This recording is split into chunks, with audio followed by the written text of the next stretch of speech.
আসসালামু আলাইকুম। শুরু করছি জনপদের খবর। সংবাদ কক্ষে আপনাদের সাথে আছি আমি প্রিয়াঙ্কা। এখনকার সংবাদ আয়োজন একই সঙ্গে চ্যানেল আই এর ইউটিউব চ্যানেলে এবং চ্যানেল আই এর ওটিটি প্ল্যাটফর্ম আই স্ক্রিনে লাইভ স্ট্রিম হচ্ছে। যাচ্ছে বিস্তারিত সংবাদে। রাজধানীর উত্তরায় মাইলস্টোন স্কুল অ্যান্ড কলেজ ক্যাম্পাসে বিমান বাহিনীর একটি প্রশিক্ষণ বিমান বিধ্বস্ত হয়ে শিক্ষার্থী সহ কমপক্ষে ১৯ জন নিহত হয়েছেন। আহত প্রায় ১৫০। হতাহতের বেশিরভাগই শিক্ষার্থী। এ ঘটনায় পাইলট তৌকির ইসলাম সাগরও নিহত হয়েছেন। আহতদের উত্তরার বিভিন্ন হাসপাতাল, জাতীয় burn and plastic surgery institute এবং ঢাকা সম্মিলিত সামরিক হাসপাতালে ভর্তি করা হয়েছে। তাদের মধ্যে অনেকের অবস্থা গুরুতর। বিমান বিধ্বস্তের ঘটনায় শোক জানিয়েছেন প্রধান উপদেষ্টা অধ্যাপক ডক্টর মোহাম্মদ ইউনূস। বিস্তারিত জানাচ্ছেন তাফহিমুল ইসলাম। আইএসপিআর জানিয়েছে বাংলাদেশ বিমান বাহিনীর F-7BGI প্রশিক্ষণ বিমানটি দুপুর 1:06 উড্ডয়ন করে। এর কিছুক্ষণ পরে বিমানটি উত্তরার মাইলস্টোন স্কুল অ্যান্ড কলেজের ক্যান্টিনের ছাদে বিধ্বস্ত হয়। বিধ্বস্তের পরেই বিমান ও আশেপাশের এলাকায় আগুন জ্বলে ওঠে। আতঙ্কিত হয়ে ছুটাছুটি করতে থাকে শিক্ষার্থী, শিক্ষক ও কর্মকর্তা-কর্মচারীরা। উদ্ধার অভিযানে ফায়ার সার্ভিসের 9টি ইউনিট কাজ করছে। এছাড়া উদ্ধার তৎপরতা ও আইন শৃঙ্খলা রক্ষায় কাজ করছে সেনাবাহিনী, বিমান বাহিনী, পুলিশ ও বিজিবি।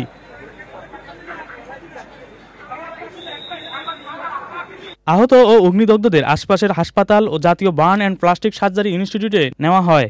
হাসপাতালে দায়িত্বপ্রাপ্তরা জানিয়েছেন দগ্ধ ও আহতদের বেশিরভাগই শিক্ষার্থী। গুরুতর আহতদের বিমান বাহিনীর হেলিকপ্টারে করে সম্মিলিত সামরিক হাসপাতালে নেওয়া হয়েছে। বিমান বিধ্বস্তের ঘটনায় জরুরি যোগাযোগের জন্য burn institute emergency hotline number 01949043697 চালু করা হয়েছে। Tafhimul Islam, channel I. Milestone school and college ক্যাম্পাসে বিমান বিধ্বস্তের ঘটনায় আহতদের উত্তরা আধুনিক হাসপাতালে নেওয়া হয়েছে। সেখানকার আপডেট জানতে রিয়াজ ইসলামের কাছে যাচ্ছি। রিয়াজ, উত্তরা আধুনিক হাসপাতালে আহতদের আপডেট, কি তথ্য আছে আপনার কাছে?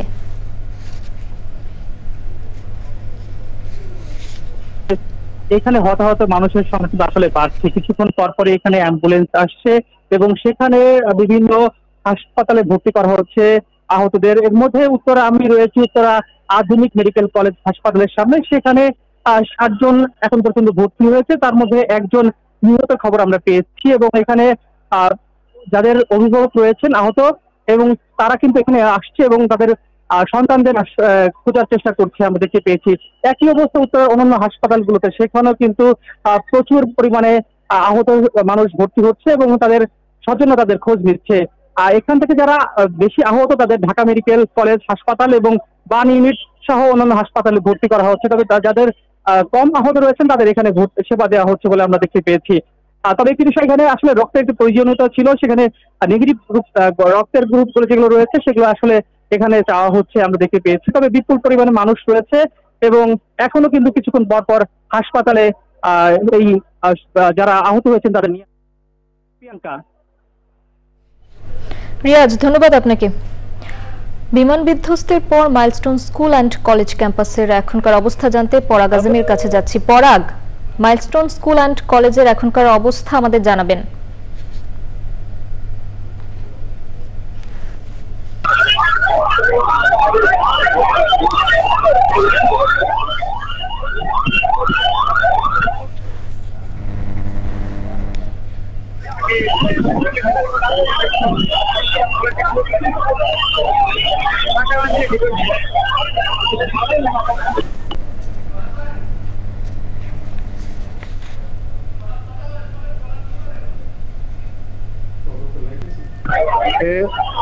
এখনো কিন্তু উদ্ধার অভিযান চলছে এবং উদ্ধার অভিযানে আপনারা নিশ্চয়ই জানেন যে ফায়ার সার্ভিসের সাথে সেনাবাহিনী, বিমান বাহিনী সহ বিভিন্ন আইন শৃঙ্খলা বাহিনীর সদস্যরাও এখানে কাজ করছেন।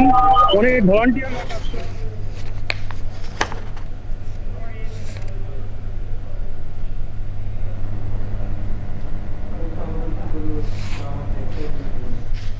যে রক্তের জন্য তারা সবাইকে মাইকিং করছেন একটু পরপর এবং অনেক শিক্ষার্থীকে আমরা দেখেছি যে বিভিন্ন স্কুল কলেজের শিক্ষার্থীরা অ্যাম্বুলেন্স এবং বাসে করে এখানে এরপর থেকে তারা বিভিন্ন হসপিটালের উদ্দেশ্যে রওনা দিয়েছেন শিক্ষার্থীদের আহতদেরকে রক্ত দেওয়ার জন্য। আর ফায়ার সার্ভিসের মহাপরিচালক আমাদেরকে ব্রিফিং করেছেন মিডিয়াকে একটু আগে। তিনি যেটা বলেছেন যে এ পর্যন্ত নিহত হয়েছেন 19 জন এবং আহত 50-এর বেশি। পরাগ, ধন্যবাদ আপনাকে। আমরা পরবর্তীতে আরো জানবো আপনার কাছে।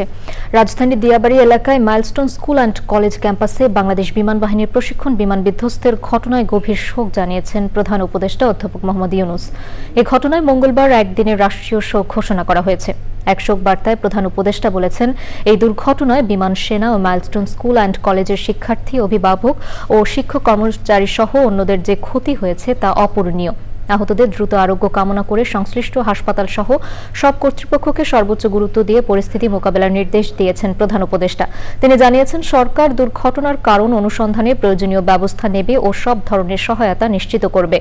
মাইলস্টোন স্কুল অ্যান্ড কলেজ ক্যাম্পাসে বিমান বিধ্বস্ত হয়ে হতাহতের ঘটনায় মঙ্গলবার দেশের সব সরকারি, আধা সরকারি, স্বায়ত্তশাসিত প্রতিষ্ঠান ও শিক্ষা প্রতিষ্ঠানে জাতীয় পতাকা অর্ধনমিত থাকবে। পাশাপাশি সব সরকারি, বেসরকারি ভবন ও বিদেশে বাংলাদেশি মিশনেও জাতীয় পতাকা অর্ধনমিত থাকবে। হতাহতের জন্য দেশের সব ধর্মীয় উপাসনালয়ে বিশেষ প্রার্থনার আয়োজন করা হবে। গোপালগঞ্জে জাতীয় নাগরিক পার্টি এনসিপির সমাবেশ কেন্দ্র করে গুলিতে নিহত 2 জনের মরদেহ ময়নাতদন্তের জন্য কবর থেকে তোলা হয়েছে। মৃত্যুর 5 দিন পর সোহেল শিকদার ও ইমন তালুকদারের মরদেহ ময়নাতদন্তের কবর থেকে উত্তোলন করা হয়েছে। এছাড়া রমজান কাজী নামে আরও একজনের মরদেহ উত্তোলন করা হবে বলে জানিয়েছেন ম্যাজিস্ট্রেট। 16 জুলাই এনসিপির সমাবেশকে কেন্দ্র করে সেনা, পুলিশ ও এনসিপি নেতাকর্মীদের সাথে সংঘর্ষে নিহত 5 জনের মধ্যে 4 জনের ঘটনায় পুলিশ বাদী হয়ে 4টি হত্যা মামলা সহ মোট 8টি মামলা করেছে। 8 মামলায় কমপক্ষে 10,000 মানুষকে আসামি করা হয়েছে। এর মধ্যে 5 দিনে 400-রও বেশি নারী পুরুষকে গ্রেপ্তার করেছে পুলিশ।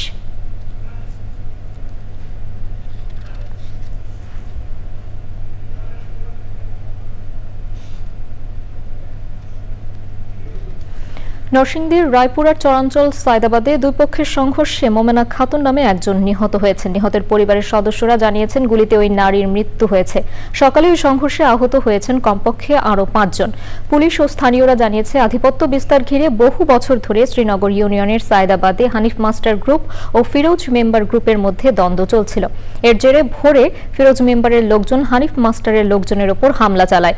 সংঘর্ষে নিহত মোমেনা খাতুন হানিফ মাস্টারের সমর্থক। অতিরিক্ত পুলিশ সুপার সুজন চন্দ্র সরকার জানান, রায়পুরার চরাঞ্চলে দুই গ্রুপের মধ্যে থেমে থেমে সংঘর্ষ চলায় সেখানে অতিরিক্ত পুলিশ মোতায়েন করা হয়েছে। নিম্নমানের শীট ও সরঞ্জাম দিয়ে ট্যাঙ্ক তৈরির কারণে রংপুরে অটো গ্যাস স্টেশনে বিস্ফোরণ লাগে বলে জানিয়েছে বিস্ফোরক পরিদপ্তর।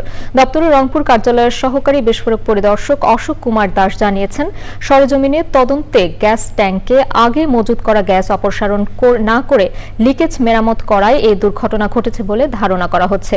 দুর্ঘটনা এড়াতে নিম্নমানের গ্যাস ট্যাঙ্ক সরবরাহকারী প্রতিষ্ঠানের বিরুদ্ধে প্রশাসনের পদক্ষেপ নেওয়ার আহ্বান জানান অটো গ্যাস ওনার্স অ্যাসোসিয়েশনের নেতারা। সেই সাথে গ্যাস ট্যাঙ্ক বিস্ফোরণের ঘটনায় 2 কোটি টাকার সম্পদ নষ্ট হয়েছে বলেও তারা উল্লেখ করেন।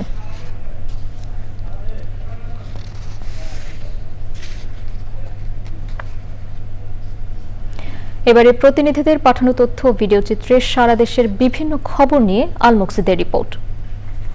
বরিশালে শিক্ষিত কর্মপ্রত্যাশী যুবকদের ফ্রিল্যান্সিং প্রশিক্ষণের মাধ্যমে কর্মসংস্থান সৃষ্টির প্রকল্পের দ্বিতীয় ব্যাচের প্রশিক্ষণার্থীদের সনদপত্র বিতরণ হয়েছে। প্রধান অতিথি ছিলেন অতিরিক্ত জেলা প্রশাসক লুসিকান্ত হাজং। গাইবান্ধার গোবিন্দগঞ্জে কেবল অপারেটরস অ্যাসোসিয়েশনের দ্বিবার্ষিক নির্বাচন উপলক্ষে সম্মিলিত পরিষদের মতবিনিময় ও প্রার্থী পরিচিতি সভা হয়েছে।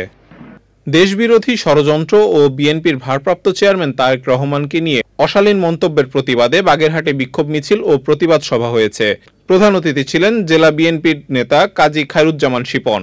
শহীদ রাষ্ট্রপতি জিয়াউর রহমানের ছবি ভাঙচুর ও বিএনপির ভারপ্রাপ্ত চেয়ারম্যান তারেক রহমানের বিরুদ্ধে ষড়যন্ত্রের প্রতিবাদে গাজীপুরে বিক্ষোভ সমাবেশ করেছে বিএনপি।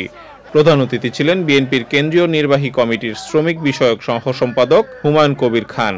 বাংলাদেশে জাতিসংঘ মানবাধিকার কমিশনের অফিস স্থাপন ও হেফাজতে ইসলামের প্রতিবাদ সমাবেশকে জঙ্গি নাটক সাজানোর প্রতিবাদে ঝিনাইদহে সংবাদ সম্মেলন করেছে হেফাজতে ইসলাম জেলা শাখা। জুলাইয়ের পথে জনতার সাথে এই স্লোগান নিয়ে কুষ্টিয়া শহরে সদস্য সংগ্রহ অভিযান ও পথসভা করেছে নতুন প্রজন্ম ভিত্তিক রাজনৈতিক সংগঠন ইউনাইটেড পিপলস বাংলাদেশ। প্রধান অতিথি ছিলেন সংগঠনটির কেন্দ্রীয় প্রধান সমন্বয়ক রাফি সালমান রিফাত। রাজশাহী সিটি কর্পোরেশনের কার্যক্রমের অচল অবস্থা নিরসনে সংবাদ সম্মেলন করেছে সচেতন নাগরিক সমাজ ও রাশিক ঠিকাদাররা। আল মুকসিদ, চ্যানেল আই। জনপদের খবর আজকের মতো এ পর্যন্তই। একটু পর কৃষি সংবাদ দেখার আমন্ত্রণ জানিয়ে শেষ করছি। ধন্যবাদ সবাইকে।